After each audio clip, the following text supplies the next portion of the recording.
네, 오늘 우리에게 주신 하나님의 말씀은 우리가 지난 시간처럼 데살로니가 전서 1장 1절 말씀으로 함께 나누도록 하겠습니다. 이 말씀을 봉독할 때 살아계신 하나님의 음성을 들으시기 바랍니다.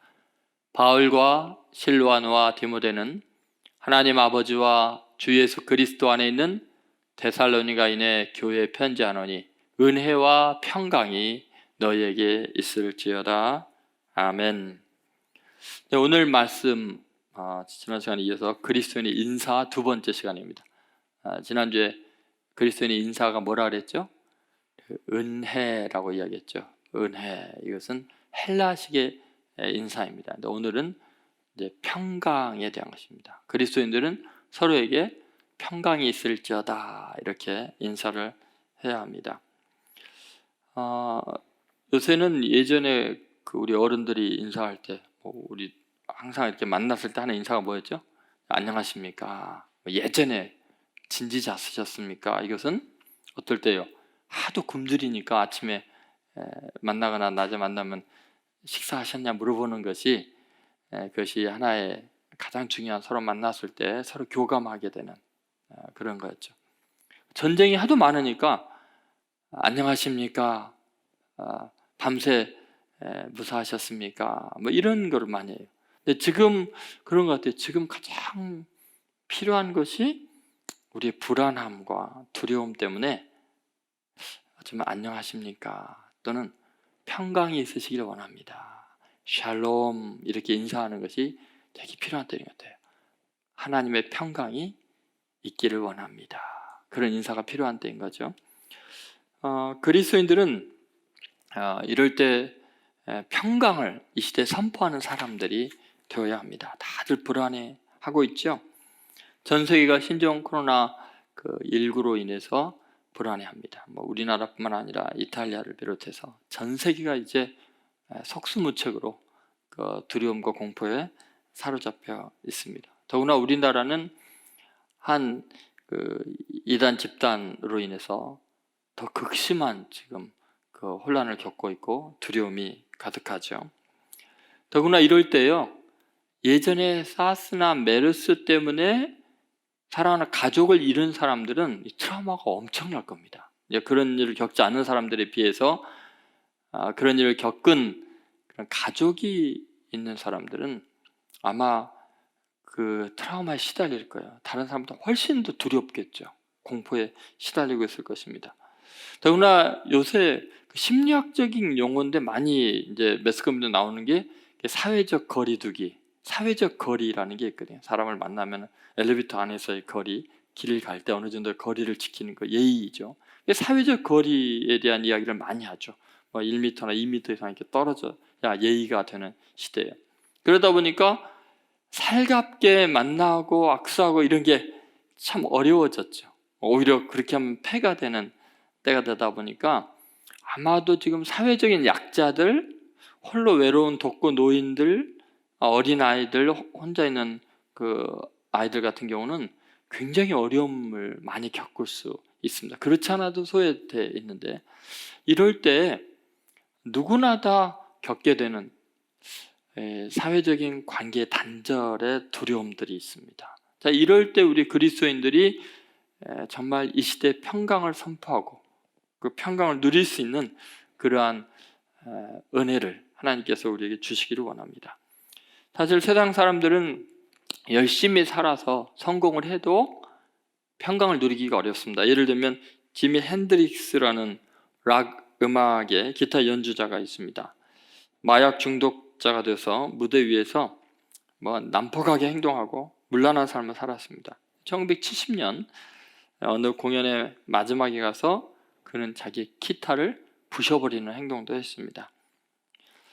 로버트 맥기와 도널드 사포라는 사람이 쓴 책 중에 평안을 찾아서라는 그에 의하면 어느 날 이 지미 핸드릭스의 공연을 마치는 과정에서 관중들이 어마어마하게 막 일어나서 박수를 치고 막 환호를 했습니다.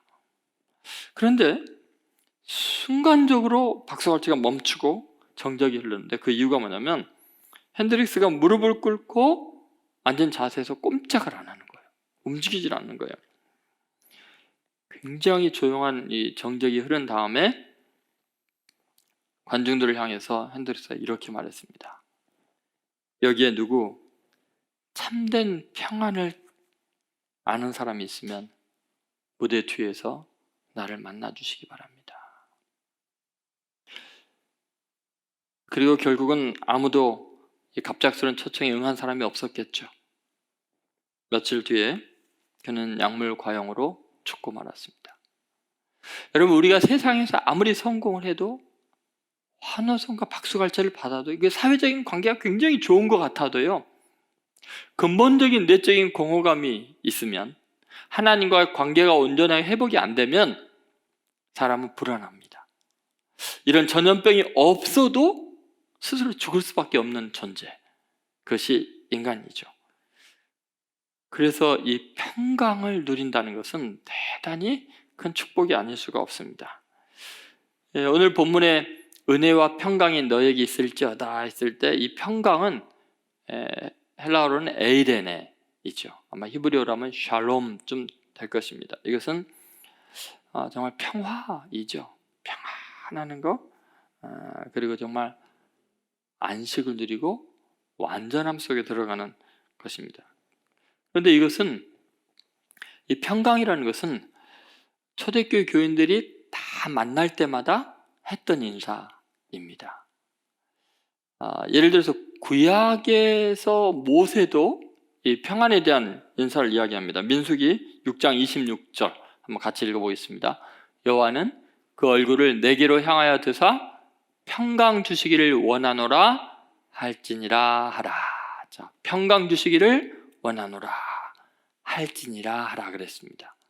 여러분, 서로 옆에 있는 사람들에게 한번 이야기해서 평강 주시기를 원하노라, 평강 주시기를 원하노라. 우리가 그리스도인으로서 평강 주기를 원하는 주님께서 당신에게 평강 주시기를 원합니다. 이렇게 인사를 해야 한다는 거죠. 베드로 사도도 베드로전서 5장 14절에 평강에 대한 이야기를 합니다. 한번 같이 읽겠습니다. 너희는 사랑의 입맞춤으로 피차 문안하라. 그리스도 안에 있는 너희 모든 이에게 평강이 있을지어다. 베드로도 예수님께 배운 게 평강이 있을지어다, 그런 말을 했습니다. 요한 3서 1장 15절에 요한 장로인지 요한 사도인지 이렇게 이야기를 했습니다. 같이 있습니다. 평강이 내게 있을지어다. 여러 친구가 내게 문안하느니라. 너는 각 친구 명하에 문안하라. 뭐라고 문안하라는 거예요? 평강이 내게 있을지어다. 초대교인에게 만나면 평강에 대한 이야기를 했어요. 평강이 있을지어다. 그럼 지금 상황이 어떨 것 같아요? 평강이 없는 상태예요. 두려움과 공포가 가득한 시대예요. 사방에서 핍박하고 고문하고 죽이는 상황이 있어요. 그 가운데 가장 중요한 게 뭐냐? 평강을 누리는 거예요.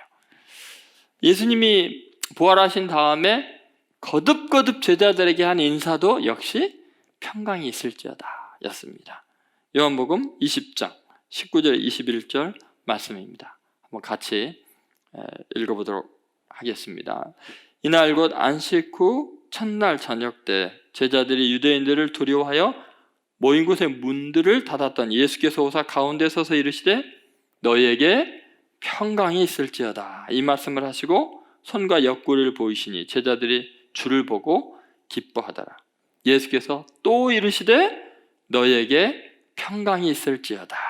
아버지께서 나를 보내신 것 같이 나도 너희를 보내노라. 예수님이 부활한 다음에 두 번씩이나 만나면서 그 자리에서 뭐라 했어요? 너희에게 뭐가 있을지어다? 평강이 있을지어다. 지금 벌벌 떨고 있잖아요. 잡혀갈까 봐, 예수님처럼 죽임당할까 봐. 요한복음 20장 26절에도 또 이렇습니다. 여드레를 지나서 제자들이 다시 집 안에 있을 때 도마도 함께 있고 문들이 닫혔는데 예수께서 오사 가운데 서서 이르시되 뭐라고 했을까요? 너희에게 평강이 있을지어다 하시고, 예수님은 부활한 다음에 나타나면 항상 무슨 말씀하셨어요? 너희에게 평강이 있을지어다. 그러니까 여러분, 이 시대에 우리 그리스도인들이 서로 만날 때 해야 될 게 평강이 있을지어다. 평강이 있기를 원합니다. 그만큼 평강이 필요한 시대라는 거죠. 자, 여러분, 어떻게 그러면 우리는 이 평강을 누릴 수 있을까요? 첫 번째, 하나님과의 관계 회복입니다. 왜 초대교회 교인들은 이 평강이 있을지어다고 선포할 수 있었느냐? 그래서 하나님과의 관계가 잘 회복되어 있었기 때문에 그렇습니다. 여러분, 하나님과의 관계가 회복이 안 되면 어떤 상황에서도 평강이 없습니다. 놀랍게도 오늘 본문에 바울과 실로아노 그리고 디모데가 하나님 아버지와 주 예수 그리스도 안에 있는 데살로니가의 교회에 편지하노니, 그 다음에 이렇게 나오죠. 은혜와 평강이 너에게 있을지어다 그러잖아요. 그런데 사실은 이 은혜와 평강이 너에게 있을지어다 라는 그 구절에 원래 헬라어로는요, 하나님 아버지와 주 예수 그리스도로부터 은혜와 평강이 너에게 있을지어다가 또 나옵니다. 그러니까 은혜와 평강, 이 평강은 하나님 아버지와 주 예수 그리스도로부터 온다는 거예요. 그러니까 하나님 아버지와 주 예수 그리스도 안에 있는 데살로니가 교회이지만 또 은혜와 평강을 이야기할 때 한 번 더 이야기한다는 거예요. 다시 말해서 은혜와 평강은 근본적으로 어디서 와요? 하나님이 주셔야 되는 거예요. 하나님으로부터, 하나님 아버지와 우리 주 예수 그리스도로부터 은혜와 평강이 있기를 원한다. 그러니까 여러분, 결국은 우리가 하나님과의 관계가 회복이 안 되면 평강을 누릴 수가 없습니다. 예수님께서 우리에게 주신 놀라운 것은 바로 그것입니다. 하나님의 심판을 피할 길을 주신 것입니다. 우리의 모든 죄악을 완전히 도말하셔서 우리의 죄를 씻어주시고 하나님을 우리가 아바 아버지라 부를 수 있게 해주시고 하나님과 관계를 완전히 회복해 주시기 위해서 이 땅에 오신 것입니다. 그러니까 하나님 아버지와 주 예수 그리스도로부터 평화가 오는 거예요. 예수님이 화목하게 하지 않았다면, 우리의 죄를 용서하지 않았다면 이 평화가 오지 않기 때문에 하나님 아버지와 우리 주 예수 그리스도로부터 은혜와 평강이 너에게 있을지어다, 그런 거죠. 골로새서 1장 20절에도 이렇게 바울은 이야기를 하고 있습니다. 같이 읽겠습니다. 그의 십자가의 피로 화평을 이루사 만물 곧 땅에 있는 것들이나 하늘에 있는 것들을 그로 말미암아 자기와 화목해 되기를 기뻐하심이라. 자, 하나님이 기뻐하는 것, 예수님이 기뻐하는 게 뭐라고요? 화목하게 되는 거예요. 십자가의 피로 뭐를 이루었다고요? 화평을 이루사, 평화를 이룬 거예요. 여러분, 우리는 예수님이 우리에게 주신 십자가의 피로 모든 죄를 완전히 도말해 주셔서 하나님과 화평하게 되고 평강을 누리게 해주셨다는 사실을 믿으셔야 됩니다. 그러니까 하나님과의 관계가 완전히 회복이 되니까 평강이 있는 거예요. 여러분, 우리는 이렇게 이미 구원의 배를 탄 사람들입니다. 하나님 나라 천국 영생의 항구로 가는 사람들입니다. 그러니까 우리는 이 평강을 누리고 또 선포할 수 있는 유일한 사람들이죠.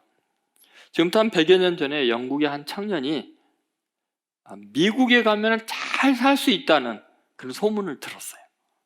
그래서 신대륙에 대한 꿈, 아메리칸 드림을 품고 이제 그 미국 가는 배를 타야 되는데 배가 5일 동안을 가야 되니까 뱃삭이 어마어마하게 비쌌습니다. 그래서 온갖 노동을 하고 돈을 모아갖고 드디어 기선표를 샀어요. 배를 타는 표를 샀어요. 그런데 문제는 뭐냐면 뱃삭은 있는데 이제 돈이 하나도 없는 거예요. 그러니까 5일 동안 밥을 사 먹을 돈이 없는 거예요. 그러니까 결심을 했어요. 5일만 굶지 뭐.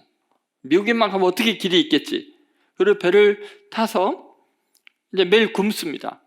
그런데 주위에 있는 사람들이 왜 당신 밥 먹으러 안 가냐? 같이 밥 먹으러 가자 그러는데 나는 지금 밥 먹을 거 쉽지가 않다고. 참았어요. 하루, 이틀, 사흘, 나흘. 닷새가 되니까 이제 한국에 도착하기 전인데 이러다 죽겠는 거예요. 너무너무 배가 고파서 모르겠다고 식당으로 가서 밥을 막 실컷 먹었어요. 그리고는 거기 식당 일하는 사람이 그런 말 했어요. 내가 지금 밥을 이렇게 먹었는데 내가 밥값이 없다고. 대신 나를 좀 어떤 일을 시켜주라고. 밥값 대신 일을 시켜주면 나 열심히 일하겠다고. 아니 무슨 돈이 필요하냐고. 아니 내가 밥을 먹었다니까요. 근데 돈이 없다고요. 아니 그게 무슨 말이냐고요. 기선표에 그 뱃삭에 이미 5일치 식사비가 다 지불되어 있는데 그걸 왜 안 먹었냐고. 여러분 생각해보세요. 우리가 예수 그리스도의 보배로운 피로 구원을 받았을 때 우리는 하나님 나라에 갈 수 있는 표를 얻었죠. 구원의 은혜를 얻었죠. 그 구원 속에는 모든 일상의 필요와 재앙으로부터 구원하심과 질병을 치료하시는 능력과 이 모든 것이 다 지불된 줄로 믿습니다. 우리는 보혈의 능력으로 죄사함 받고 구원받은 것뿐만 아니라 영생을 누리는 것뿐만 아니라 우리 인생의 모든 것들을 하나님이 책임지실 줄로 믿습니다. 이미 값으로 지불되었어요. 주님의 보혈이면 충분한 줄로 믿습니다. 그러니까 여러분 나를 너무너무나 사랑하셔서 하나님 아버지와 우리 주 예수 그리스도로부터 오는 평강은 이렇게 하나님과 관계가 회복이 되면 하나님이 나의 아버지가 되셔서 모든 걸 다 책임져 주셔요. 여러분 믿습니까? 그렇다면 참된 평안을 지금부터 누리시기 바랍니다. 여러분 우리는 하나님이 누구신지 잘 압니다. 하나님이 얼마나 우리를 사랑하시는지. 근데 그 사랑하시는 하나님이 전능하신 것도 압니다. 그 하나님과의 관계가 완전히 회복이 되면 어떠한 상황에서도 우리는 평강을 누릴 줄로 믿습니다. 질병에서도 구원하고 사고에서도 구원하고 가난과 절망부터 구원하실 뿐만 아니라 그리 아니하실지라도 우리에게는 영원한 나라에서 영생의 놀라운 삶이 준비되어 있기 때문에 나를 가장 잘 아시는 하나님이 나에게 가장 좋은 것으로 은혜를 베풀어 줄로 믿습니다. 여러분 오늘부터 하나님과 관계 속에서 참된 평화를 누리시기를 주의 이름으로 소망합니다. 두 번째, 우리가 이 평강이 있을지어다 라는 말은 자신과의 관계의 회복을 이야기하고 있는 것입니다. 여러분 우리가 하나님에 대해서는 잘 알고 하나님 나를 얼마나 사랑하신지 알아도 어떤 사람에게는 평강이 없습니다. 왜냐하면 내 자신을 보면 너무 한심하거든요. 하나님의 은혜가 크고 사랑이 클수록 거기에 보다 못하는 내 자신, 그걸 생각하면 더 절망스럽고 힘들 수가 있습니다. 여러분 정말 하나님께서 우리에게 주신 이 놀라운 은혜, 그것은 사실은 내가 내 자신과의 관계를 회복하게 해주는 놀라운 은혜가 있다는 것을 잊지 않아야 됩니다. 여러분 우리는 내가 예전에 선택한 것, 내가 과거에 저지른 일들, 나의 게으름들, 나의 죄악들 때문에 사실은 매일매일 절망하고 낙심하기 쉬운 것이 우리들입니다.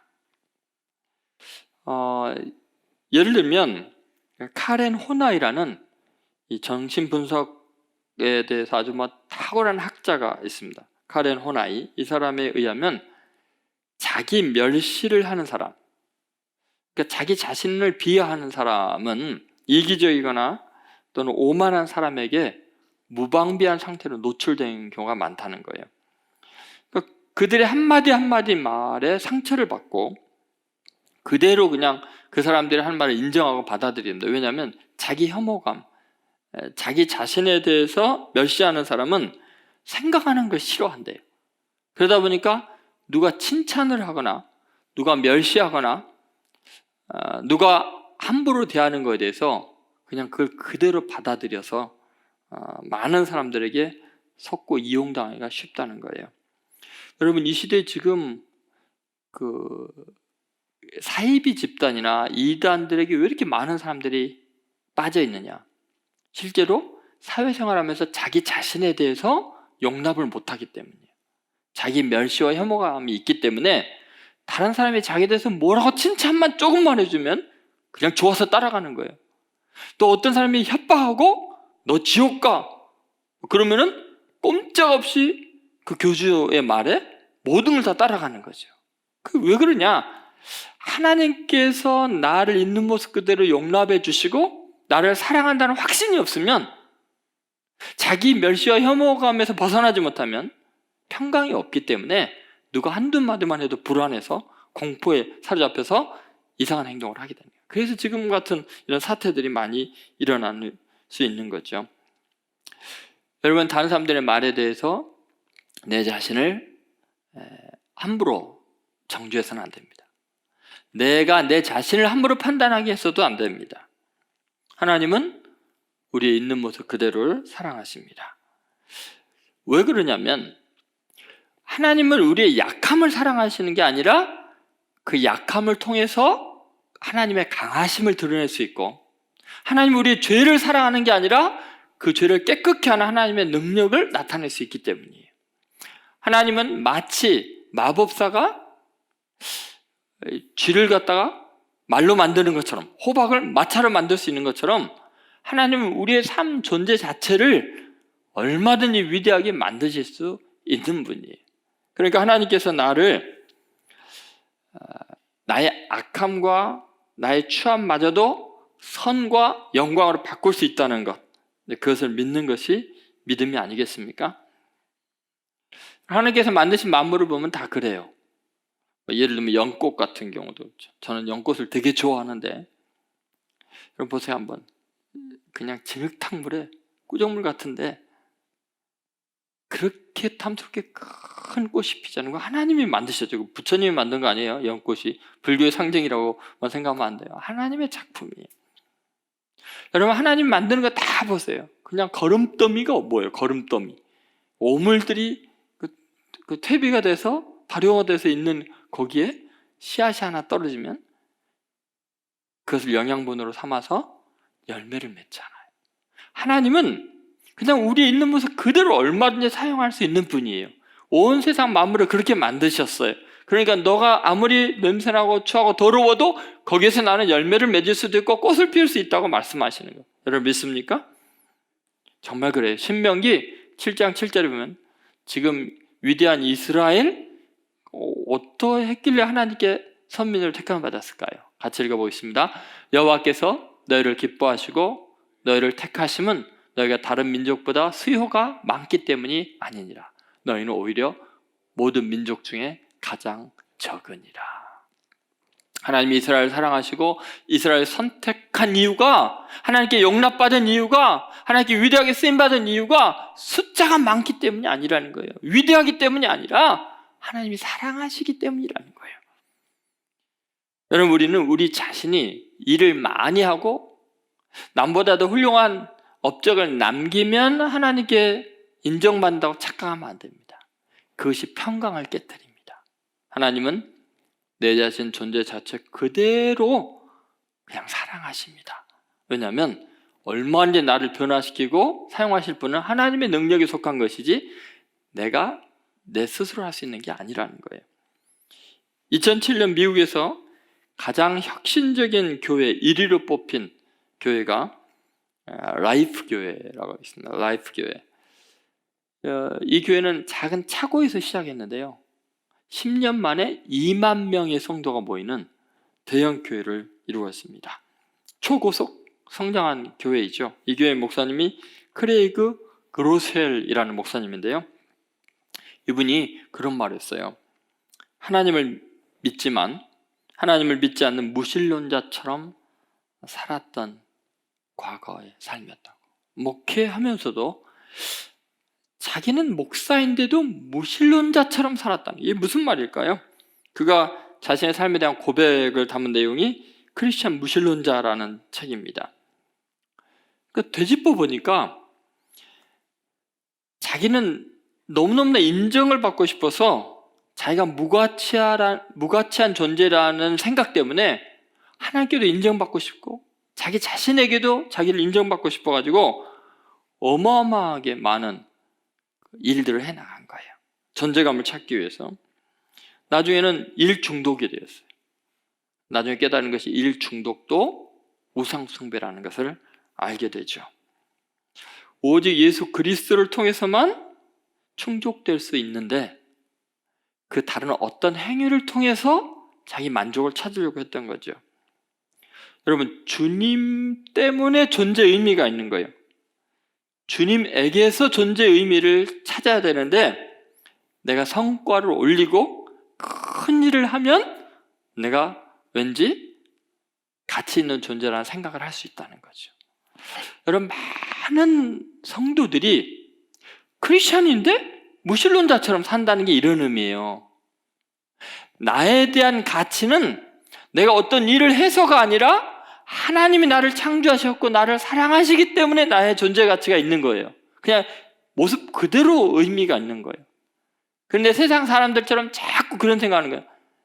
내가 얼마나 많은 업적을 남겼는가, 얼마나 많은 재산을 갖고 있는가, 얼마나 큰 일을 유명한 사람이 되었는가. 심지어 목회자들도 그런 자기 존재감을 자기 행위에서 찾으려는 경우가 있어요. 굉장히 조심해야 합니다. 고린도전서 4장 7절에 보면 이렇게 말하고 있습니다. 같이 한번 읽어보겠습니다. 누가 너를 남달리 구별하였느냐? 내게 있는 것 중에 받지 아니한 것이 무엇이냐? 내가 받았은즉 어찌하여 받지 아니한 것이 자랑하느냐? 여러분, 남다르게 구별하려고 하지 말라는 거예요. 내게 있는 것 중에 받지 아니한 것이 있어요? 전부 다 하나님의 은혜로 받았어요. 내가 어떤 걸 이룬 것마저도 하나님의 은혜예요. 그렇다면 나의 나됨은 하나님 때문에 가치 있는 거지 내 행위 때문에 있는 게 아니라는 거예요. 바울은 사실 예전에는 하나님을 위한 열심이 특별해야 한다고 생각해서 오히려 실수를 많이 했어요. 내가 의미 있는 존재가 되고 하나님께 뭔가를 해야 된다고 생각할 때 교만해졌고 잔인해졌어요. 그래서 스데반을 비롯한 수많은 초대교회 사람들을 핍박했어요. 갈라디아서 1장 13절에 보니까 이런 말씀이 있어요. 자, 같이 읽겠습니다. 내가 이전에 유대계에 있을 때 행한 일을 너희가 들었거니와 하나님의 교회를 심히 박해하여 멸하고. 여러분, 내가 전에 행했던 일 때문에 바울은 이제 자격지심이 든 거예요. 자기 자신이 살아서는 안 되는 존재가 되니까 식음을 전폐하고 그렇게 무너져 내렸던 거죠. 그랬던 그가 자기 자신을 있는 모습 그대로 받아주시는 예수님을 만나요. 그리고 자기의 존재감을 확실히 찾게 되는데 얼마나 놀랍게 찾게 되는가. 갈라디아서 1장 22절 24절에 보면 놀라운 고백을 합니다. 자, 같이 읽어보겠습니다. 그리스도 안에 있는 유대 교회들이 나를 얼굴로는 알지 못하고 다만 우리를 박해하던 자가 전에 멸하던 그 믿음을 지금 전한다 함을 듣고 나로 말미암아 하나님께 영광을 돌리니라. 여러분, 바울은요, 자기가 전에 했던 그 박해하고 폭행자였고 이런 것이 자기는 상처였지만 그 모습 그대로 하나님이 용납해주고 예수님이 사랑하는 걸 알고 그 복음을 전하면서 자기로 말미암아 그랬던 과거의 그 엉망이었던 삶 자체가 하나님의 영광으로 바뀌는 걸 알게 돼요. 그러니까 바울은 자기를 모태로부터 택하신 하나님, 이방인의 사도를 부르시기 위해서 나를 이렇게 용납하셨다는 걸 깨닫게 되는 거죠. 여러분, 이제 잊지 마세요. 지금 여러분의 모습 그대로 하나님의 작품입니다. 바울, 그렇게 하나님께 귀하게 쓰임받은 것을 믿으시기 바랍니다. 여러분도 마찬가지. 마지막 세 번째는 타자와의 관계 회복입니다. 우리가 평강을 누리려면요, 하나님과의 관계 회복, 내 자신을 용납하는 것뿐만 아니라 우리는 사회적인 동물이니까 다른 사람과의 관계 속에서 이 평강이 없으면 안 돼요. 회복이 돼야 되는 거죠. 하나님께서 하시는 일을, 그것은 어쩌면 우리로 하여금 다른 사람에게 평강을 끼치는 사람이 되게 하는 거예요. 이 평강은 그래서 다른 사람 앞에서 겸손하고 다른 사람의 죄를 용서하고 사랑하는 것, 그것이 없으면 안 되게 돼 있습니다. 민생기 씨가 쓴 책 중에 대인관계, 대인관계라는 책이 있습니다. 뭐 어디에 이게 딱 대인관계, 아주 인간에게 아주 대했다 그런 말 하잖아요. 대인관계, 그것이 대인관계로 돼야 된다는 거죠. 여러분, 생티치베리의 그 책에 보면 이런 이야기였습니다. 세상에서 가장 어려운 일은 사람이 사람의 마음을 얻는 일이란다. 그렇게 이야기를 하고 있어요. 여러분, 세상에서 가장 어려운 일이 뭐라고요? 사람이 사람의 마음을 얻는 거예요. 그러니까 가장 어려운 일이 뭐냐면 대인관계가 가장 어렵다는 거죠. 여러분, 이 시대 지금 고등학생들이 얼마나 어려운가 한번 생각해 보면요. 학교라는 것에 대해서 이제 설문조사를 했는데 우리나라 이 고등학생의 81%가 전쟁터라고 이야기했어요. 미국 학생들은 40%가 전쟁터 같다 그러고 일본 학생은 14%가 학교가 전쟁터 같다 이런 이야기를 했어요. 여러분, 지금 현대인들은 인간을 만나는 게 너무 싫어요. 그래서 물건 살 때도 옛날에는 장사꾼과 흥정이라는 걸 하잖아요. 근데 지금은 안 하죠. 온라인으로 그냥 주문해버리죠. 그리고 마음에 안 들면 반송해버리고요. 대인관계가 없어지고 있죠. 기피하고 있죠. 심지어 이제 로봇과 대화하든지 아니면 강아지나 뭐 이런 애완용 동물을 키운든지 그 동물들도 가끔 하다가 마음에 안 드니까 이제는 식물을 키우는 사람들도 많고요.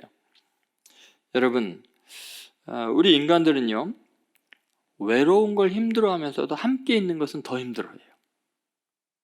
그렇죠? 여러분, 그런 느낌 들지 않아요? 외로운 거 싫어요. 그런데 함께 하는 것은 더 힘들어요. 예전에는 웰빙이라는 키워드가 있었는데 요새는 뭐예요? 힐링이라는 키워드가 많이 돌아다니고 있을 정도예요. 그러니까 우리는 관계 속에서 위로를 받아야 되는데 인간관계 때문에 더 힘들어지는 그런 시대에 살고 있죠. 그래서 이런 관계의 권태기를 관태기라고 이렇게 이야기를 한다 그래요. 릴케가 이런 말을 했습니다. 우리에게 위안을 주는 사람이라고 해서 그의 말처럼 그 사람에게도 평온하게 산다고 생각해서는 안 된다. 여러분, 모든 사람의 인간관계가 다 어렵다는 거예요. 우리한테 막 위로를 해주는 사람도 사실은 그 사람도 힘든 사람이다. 인간관계라는 게 이렇게 어렵다는 거죠. 주님은 우리에게 그래서 서로 사랑하라고 이야기를 하시는 거예요. 또 서로의 죄를 용서하라고 이야기를 하고 계십니다. 히브리서 12장 14절에 보면 이런 말씀이 있습니다. 같이 읽겠습니다. 모든 사람으로 더불어 화평함과 거룩함을 좇으라. 이것이 없이는 아무도 주를 보지 못하리라 그랬습니다. 여러분, 모든 사람과 더불어서 화평함과 뭐를 좇으라고요? 거룩함을 좇으라.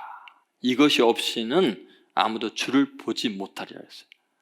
여러분, 다른 대인관계 회복, 이게 가장 중요한 것 중에 하나죠.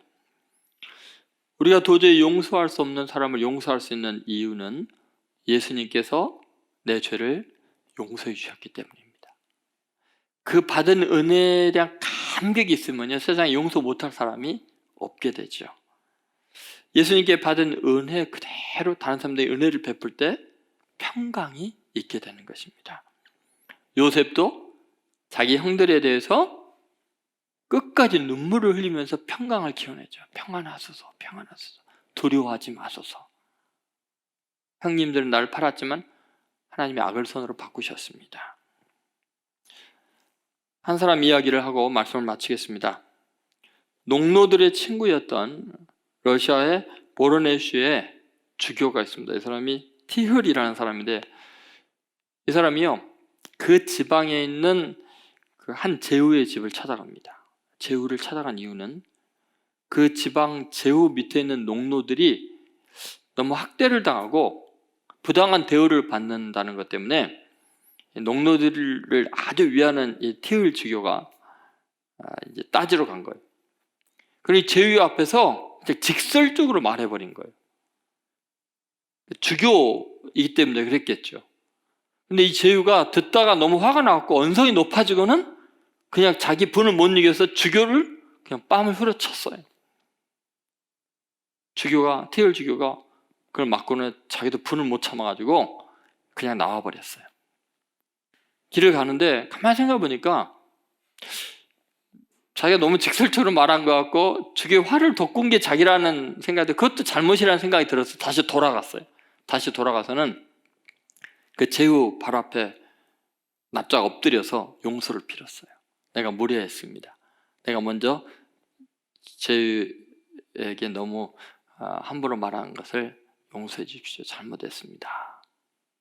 그 주교가